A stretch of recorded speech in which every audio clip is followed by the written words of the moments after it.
Shalom, following the show. Welcome again to the rock. I don't know if you noticed, but there are more and more people that are choosing to live simpler lives. Now, for some people, that just means homelessness. They're just choosing to be homeless. Um, for others, that is homeless by not by choice. And then still others are just choosing to live simpler. They're choosing to not play the game that they've been playing because they realize that no matter how much they play it, they're going to lose. With debt and all the other things that are going on, people literally just choosing simpler lives. Travel trailers and shed homes, and I talked to somebody who works at a Home Depot, and he was telling me that they can't keep those two-story shed homes in stock. Can't keep them. People have been purchasing those things left and right, and choosing to move in with family, and who's got an acre of land or whatever it may be, away from the city. People are just choosing simpler lives, and it's having a devastating effect. Another thing that I noticed is that I was reading some articles and journal entries, and they were saying that men are choosing in droves to not get married. Men are choosing to remain single. Couples are choosing to not have children. So families are not being built. Families are not being expanded upon because people are realizing the shit just costs too much. It just costs too much to try and feed yourself and feed your wife and feed your family. Men are just choosing, hey, I ain't doing it that way. I just would rather have me and myself. It's easier for me to make it me and myself. I could live in a tool shed, literally one of those metal tool sheds. I could literally live in one of them by myself and be straight. I could live in a little 8 by 24 or 8 by 20 and just be straight, me and myself. Or couple, and like I said, couples are choosing that.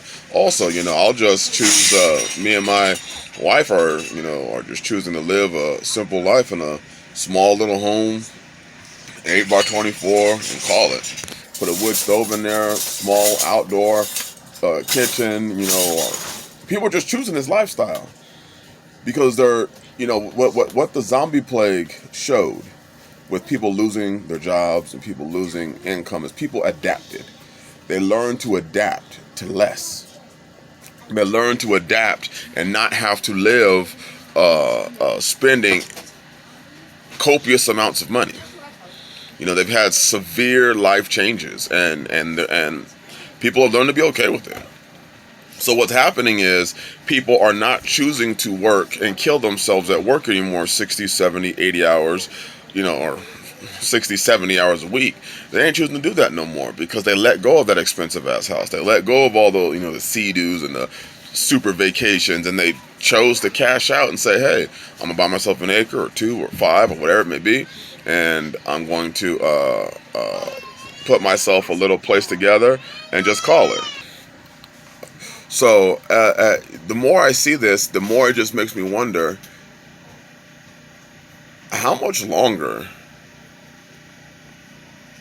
are those that are still in it playing the game, how long are they going to keep playing the game, thinking that they're going to win? How long are they going to sit in the system and play the game the system wants them to play? Because it's happening so much, and there's a lot of people, I'm speaking specifically to the people of the faith, because there are so many people not in the faith doing that, I'm wondering, how come those of the faith have not seen the signs? When you start looking at the fact that crime is raising, but fewer and fewer men are choosing to get married and choosing to have a family, what does that say to a lot of single women? I'm just saying. Men are not looking to have families.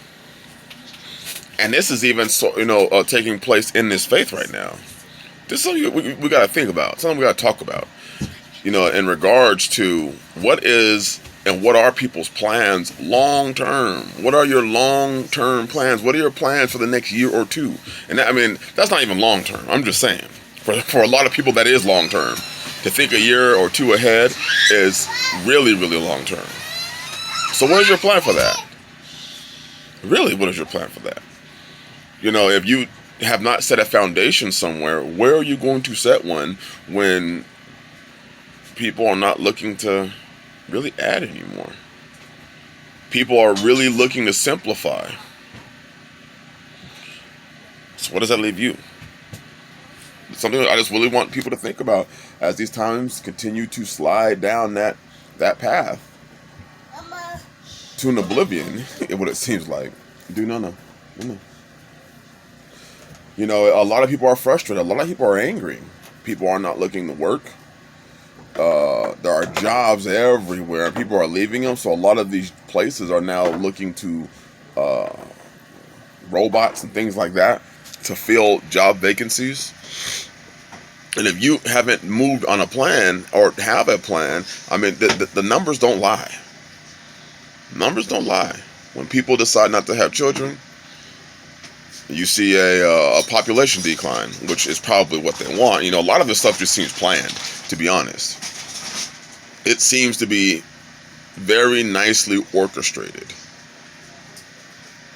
to the detriment of the large majority of people. Now we got wars in Ukraine and Russia and China and that land, that place called Israel and Iran, and it's one thing after another. I just really want it to set into your mind, you know, what comes next for you. What does next year, 2022, look like for you? You know, yeah, willing, if we get to 2023 and the whole world hasn't imploded by then, what does that look like for you? And 2022 is right around the corner, so that's why I'm asking that question. You know, what does it look like for you when spring comes around? You know, they're talking about electric bills being so doggone high, people aren't going to be able to pay them. So what does that look like? When you see an economic policy, an economic crisis that is coming, what does that look like for you personally? I'm not talking about the whole grand scheme of the world and everything like that. I'm talking about what does it look like for you? If you're a sister, you're not covered, what does it look like to you? More and more people are talking less and less about helping people out and more about trying to help themselves out. Homeless epidemic. Cities are being overran by the homeless. It's on the side of freeways, you know, in the medians, and, you know, I mean, just anywhere where there's an open piece of dirt, there's a tent. Venice Beach, the beach I used to play ball at, tents outside of $250,000 condos. Trash is piling up in a lot of these areas.